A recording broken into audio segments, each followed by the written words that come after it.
मन के सवाल में आप सभी के मनों का स्वागत है।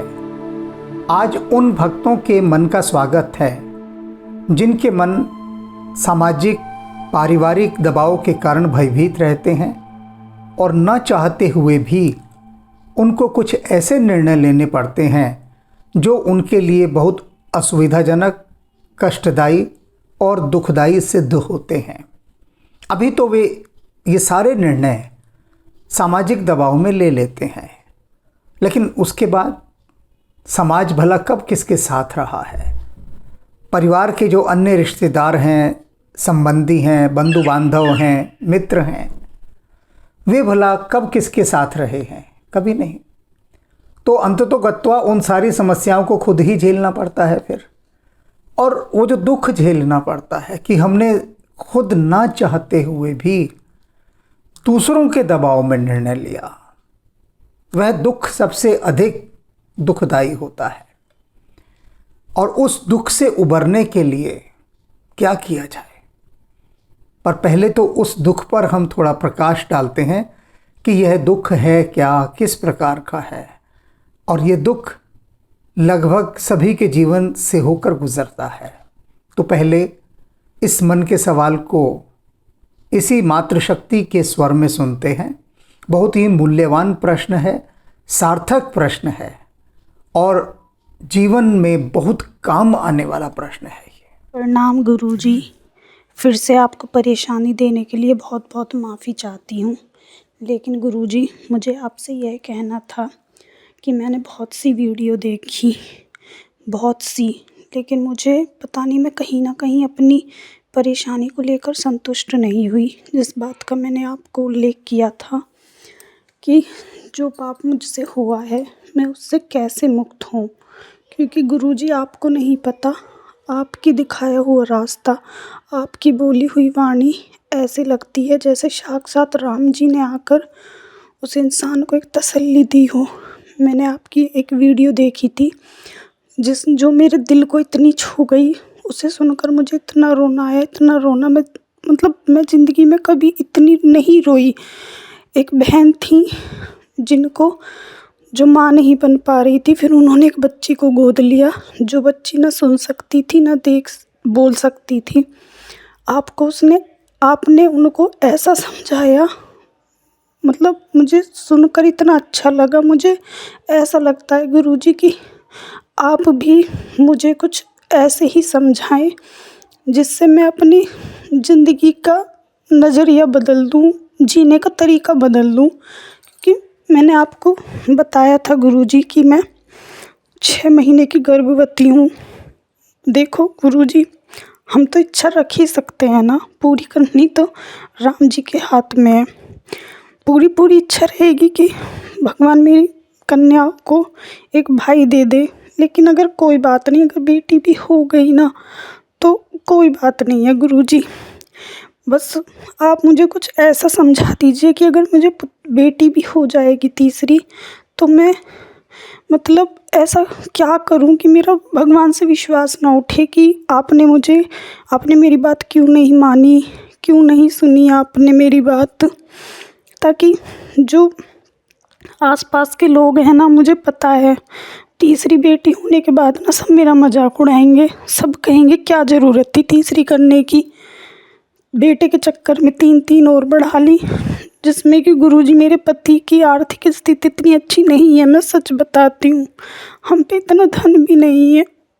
बस है एक लोगों के कहने से, बड़ों के कहने से, वरना मेरे और पति के मन में ऐसा नहीं था। हमने सोचा था कि हमारी 2 ही बेटी रहे, फिर लगा कि चलो ऐसा नहीं होगा कि राम जी हमें दे देंगे, कोई बात नहीं, एक टेंशन से फ्री हो जाएंगे, फिर अपना खाने कमाने पे ध्यान देंगे। इसलिए गुरुजी, बस मैं ये चाहती हूँ कि लोग मेरा अगर मजाक भी उड़ाए, मैं उस सबसे कैसे सामना करूँ। मुझे आप कुछ ऐसी संतुष्टि दे दीजिए जिससे मैं समझ जाऊँ, जिससे मैं आगे की ज़िंदगी अच्छे से जीऊँ, अपने पाप से मुक्त होकर भी और खुशी खुशी। बस गुरुजी, इतनी मेरी विनती अगर हो सके ना, प्लीज़ मेरी इस विनती को ज़रूर स्वीकार करना।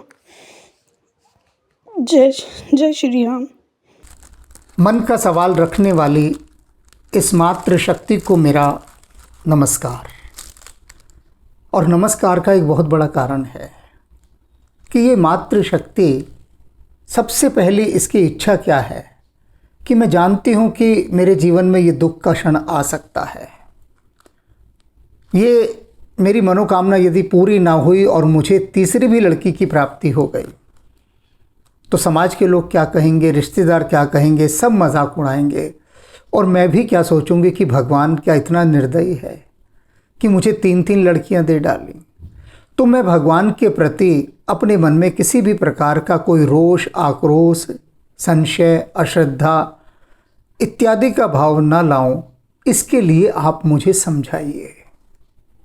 ये मूल्यवान बात है कि पता है कि ऐसी स्थिति आ सकती है कि जिस स्थिति में मेरा मन डोल सकता है और परमात्मा के प्रति विमुख हो सकता है, माने ही ना परमात्मा को और कहे कि बस देख लिया तेरा इंसाफ। अपने भक्तों को तो किस प्रकार सताता है, इस प्रकार की बातें मेरा मन ना बोले, इसके लिए आप मुझे समझाइए। और अगली बात, मुझे जीने का रास्ता दिखाइए। अभी जीवन को जीने में बहुत असुविधा हो रही है। इसे आपने सुन ही लिया होगा स्वर से।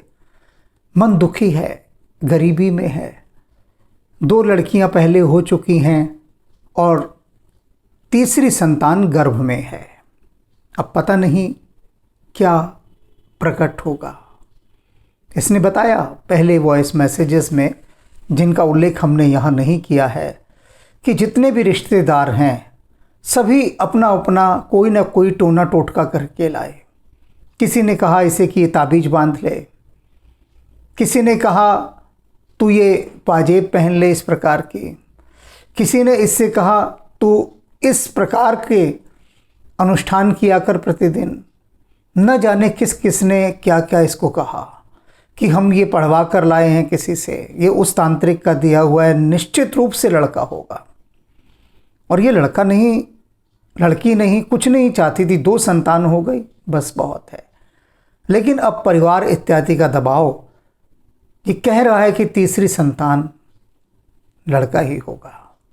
अब उस लड़के की आस में ये मन भयभीत हो उठा है कि यदि लड़का ना हुआ, लड़की हो गई तो पता है आप सभी को कि हमारा जो ये समाज है, भारतीय समाज, इसके जो लोग हैं, जो रिश्तेदार हैं, जो परिवार वाले हैं, वो जीना हराम कर देंगे। कैसे कैसे ताने मारेंगे, और वो आप सब जानते हैं ताने मारने। लोग तब खुद ही कहेंगे कि बेवकूफ़ हो, क्यों तीसरी लड़की कर ली, जैसे कि जानबूझकर कर ली।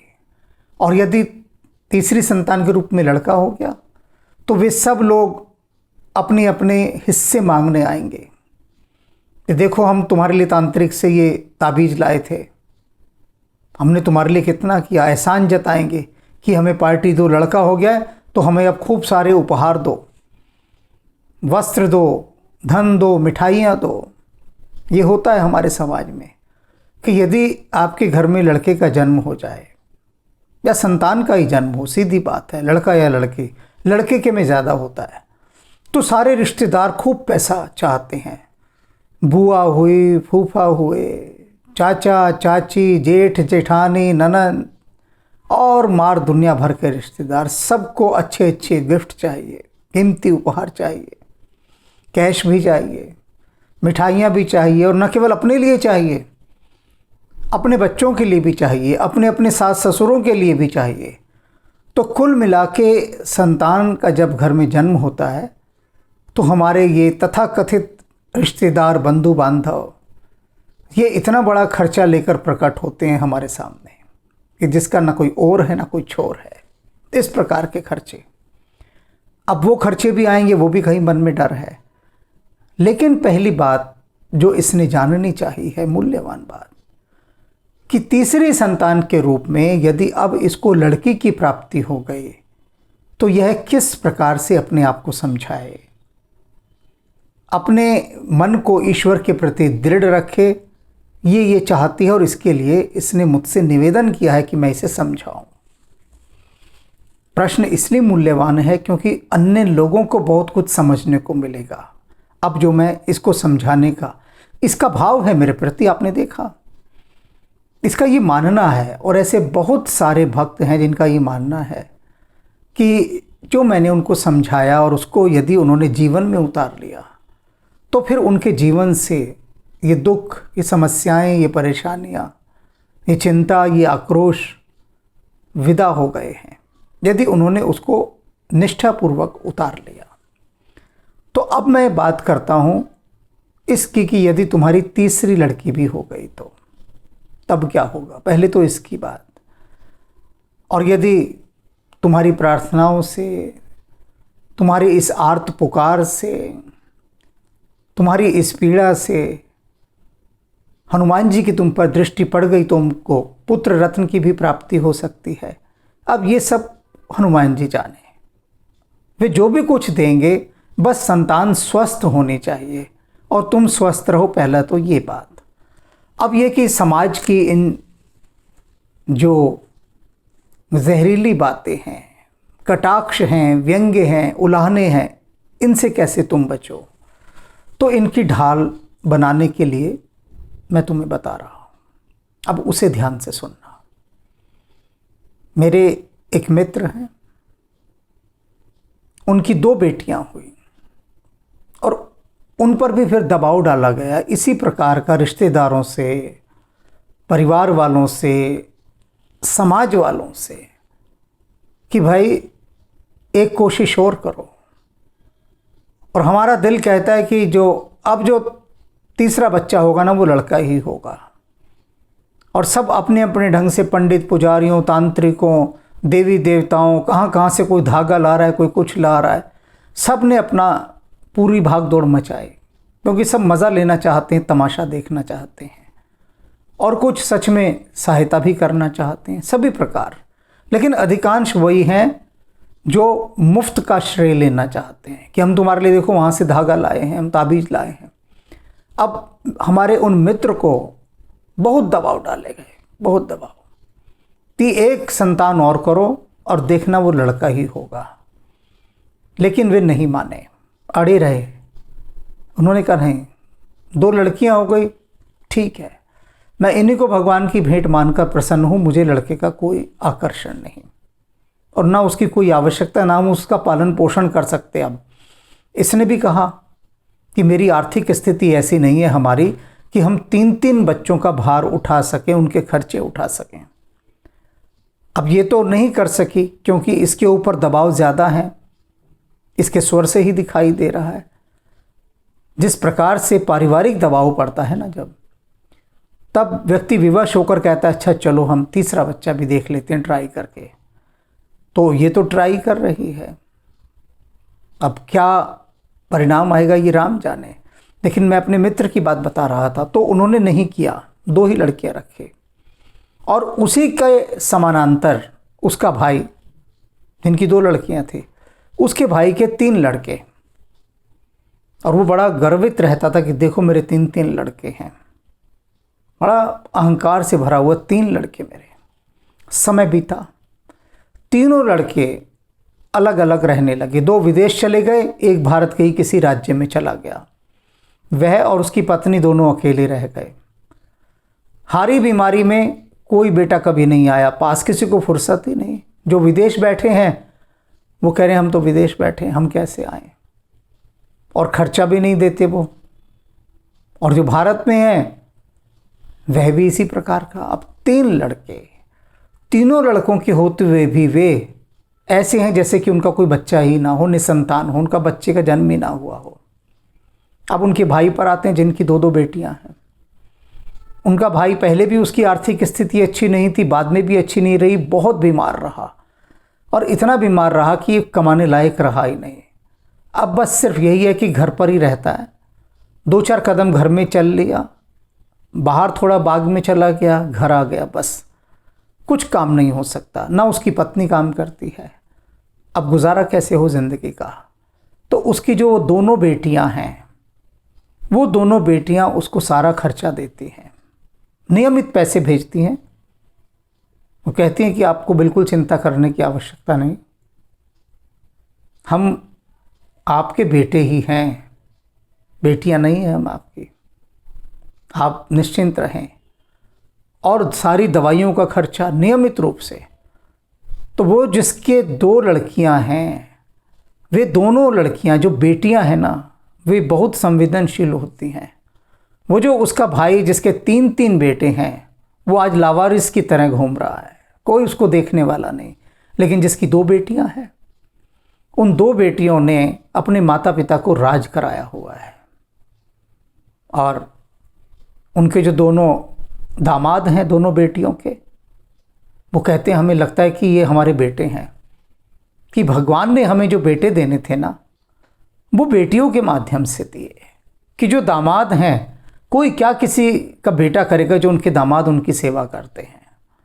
तो कहते हैं कि देखो बेटियां जो हैं किस प्रकार से बेटों से भी बढ़कर सिद्ध हो रही हैं। तो अपने भीतर से पहले तो ये बात निकाल दो कि अगर बेटा हुआ तो तुम्हारी सेवा करेगा। होता उल्टा है। मैंने अनेक घर परिवार ऐसे देखे हैं जिनमें 3 लड़कियों के बाद चौथा लड़का हुआ। अब जब चौथा लड़का हुआ तो वो उस चौथे लड़के के इतने लाड लड़ाए गए, जिसको अंग्रेजी में पैम्परिंग करना कहते हैं। इतने लाड लड़ाए गए कि बिगाड़ दिया उसे।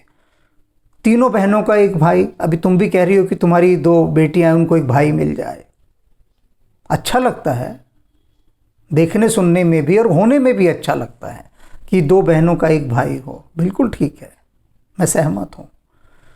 लेकिन जैसे मैंने कई परिवार देखे कि 3 बेटियों के बाद जो बेटा हुआ, वो 3 बहनें भी लाड लड़ा रही हैं, माँ बाप भी लाड लड़ा रहे हैं, दादा दादी भी लाड लड़ा रहे हैं। तो इतने लाडों में वो लड़का पलता है 3 बेटियों के बाद आने वाला, कि वो फिर बिगड़ा हुआ ही निकलता है। इतना बिगड़ जाता है वो, इतना गुस्सैल होता है, क्योंकि उसकी बचपन से हर इच्छा पूरी की जाती रही होती है। अब उसको ना सुनने की आदत नहीं रह जाती, ना उसको कभी किसी ने डांटा होता, मारना तो दूर की बात है। तो फिर वो बेहद ज़िद्दी, बिगड़ैल और गुस्से वाला हो जाता है। और यही बच्चा आगे जाके माता पिता के गले की हड्डी बन जाता है। उन्हें जो सताता है, जो उनकी दुर्गति करता है, प्रायः कह रहा हूं मैं, अक्सर ऐसा हुआ है, अक्सर। और इसमें उस बच्चे का दोष नहीं, क्योंकि इतने लाडों के बाद तो बिगड़ना स्वाभाविक ही है, बिल्कुल स्वाभाविक। तुम्हारे पास जो अभी तुम्हारे पास जो 2 बेटियां हैं, उन दोनों बेटियों के लालन पालन पर पूरा ध्यान दो। और तीसरी भी यदि बेटी ही आ गई तो तुम चिंता मत करो, उन 3 बेटियों के साथ तुम्हें 3 बेटे मिलने वाले हैं। वो जो तुम्हारे दामाद होंगे ना भविष्य में, वो तुम्हारे 3 बेटे ही होंगे। और बेटियां माता पिता को इतनी आसानी से नहीं छोड़ती हैं, याद रख लेना। वे अपने पति से भी लड़ बैठती हैं, अपने ससुराल से भी लड़ बैठती हैं, अगर उनको लगता है कि उनके माता पिता पर कोई आँच आई है, विपदा आई है, तो वह उनकी सहायता करने के लिए तत्पर रहती है। और रहना भी चाहिए, बस मर्यादित रूप में, उतनी ही जितनी की आवश्यकता है। ऐसा भी नहीं करना चाहिए लड़की को कि अपना घर बिगाड़ कर और अपने मायके को भर दे, वो भी गलत है। सिर्फ इमरजेंसी में, आपातकालीन स्थिति में तो इंसान की भी सहायता करता है, तो बेटियां क्यों नहीं करेंगी? निश्चित रूप से। और बेटियां तो बहुत जुड़ाव रखती हैं अपने माता पिता के साथ, ये विशेषता है बेटियों की। तो बेटियों पर गर्व करो, अपने परिवार के सदस्यों को भी समझाओ। हालांकि वे समझेंगे नहीं, पर फिर भी समझा दो। ये समझा दो कि यही बेटियां हैं जो भविष्य में उनके काम आएंगे। अक्सर बेटे काम नहीं आ रहे हैं, अक्सर। तो तुम अब पूरे मन से अपने भक्ति भाव में लगी रहो, और हनुमान जी तुम पर कृपालु रहेंगे। पुत्री भी हो जाए तो भी उसे परमात्मा का प्रसाद मानकर स्वीकार करना है कि तुम्हारे घर 3 मूर्तियां आ गई, 3 देवियां आ गई, देवी त्रय, 3 देवियां तुम्हारे घर में आ गई। तो ये इन देवियों का पूजन करना, इनको बहुत अच्छे से शिक्षा देना, मार्गदर्शन करना, और इनके साथ प्रसन्न रहना। पुत्रियों को कभी ये मत लगने देना कि तुम और तुम्हारा परिवार उनको अभिशाप मान रहा है। अभिशाप उनको मानना ही नहीं तो लगने देने की बात ही समाप्त हो जाएगी। यही भीतर भाव रखना कि परमात्मा के आशीर्वाद के रूप में तुम्हारे घर देवियों का आविर्भाव हुआ है, देवियां आई हैं। मैं फिर कह रहा हूं कि कुछ नहीं पता भोलेनाथ का। भोले बाबा प्रसन्न हो गए, उनके मन में आया तो तुम्हारी दोनों बेटियों के लिए भाई भी भेज देंगे और फिर तुम इन सामाजिक आक्षेपों से, उल्हानों से, मजाकों से तुमको राहत मिलेगी।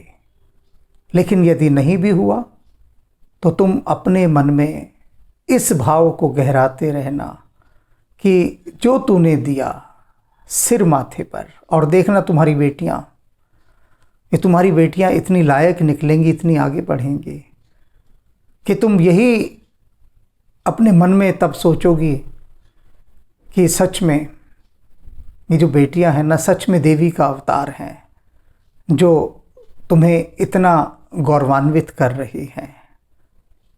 इन सब बातों को बाकी भक्त भी सुन रहे हैं। वे भी इस बात को समझें कि सिर्फ अपने बच्चों को संतान के रूप में देखना है। बेटा या बेटी के रूप में मत देखिए उन्हें, संतान के रूप में। संतान एक तटस्थ शब्द है, न्यूट्रल वर्ड। और उसके साथ जब भी आप बेटा और बेटी जोड़ देते हैं तो उस जुड़ाव के साथ कुछ भेदभाव, कुछ अंतराल, डिफरेंसेस, उनको भी आप ले आते हैं, कुछ दूरियां भी ले आते हैं। तो उन सब को हटाने के लिए सिर्फ उनको संतान का रूप कहें, भगवान का रूप कहें, और ऐसे रूप की जब आप स्तुति करेंगे तो वह रूप आने वाले समय में आपका आदर करेगा, आपकी देखभाल करेगा, आपकी शक्ति बनेगा, आपका सहारा बनेगा, आपका विश्वास बनेगा। इन सब बातों को गहराई से भीतर लेना है। और जो मूल्यवान बात है कि अपने इस दुविधा से मुक्त होने के लिए इसने जो प्रार्थना की वह मूल्यवान है। पता है कि जीवन आगे निराशा से घिर सकता है, तो उस जीवन, निराशापूर्ण जीवन से बचने के लिए पहले ही प्रकाश की व्यवस्था कर लेना चाह रही है। इसने कहा ना कि आप मुझे कुछ इस तरह से समझाइए कि आने वाले समय में मुझे दुख ना हो। अर्थात पता है कि भविष्य में निराशा का सामना करना पड़ सकता है। मन को ठीक रखना है, तो मन को ठीक रखने के लिए पहले से ही अपनी मानसिक चिकित्सा करवा रही है, जो कोई नहीं करवाता, कोई भी नहीं। लोग निराशा में घिरे हुए मैंने देखा, दुख से, व्यथा से बिल्कुल दीनहीन हैं, महान डिप्रेशन में हैं, लेकिन फिर भी वो कभी नहीं चाहते कि उनके मन पर कोई काम करे, करने ही नहीं देते, वो मानते ही नहीं पहली बात। लेकिन इसने बड़ी ईमानदारी से कहा, बहुत ईमानदारी से, कि कुछ मुझे ऐसा समझाइए, इस ऐसे नरक से निकालिए कि जिससे ना तो मैं दुखी हूँ और ना मेरा भगवान के प्रति जो मेरा विश्वास है वह भंग हो, क्योंकि संभावना दिखाई दे रही है। तुमने स्वयं अपनी बीमारी पकड़ ली, उसकी चिकित्सा भी पहले करवा ली, तो अब तुम स्वस्थ ही रहोगी, प्रसन्न रहोगी और तुम्हारा जीवन सुखी होगा।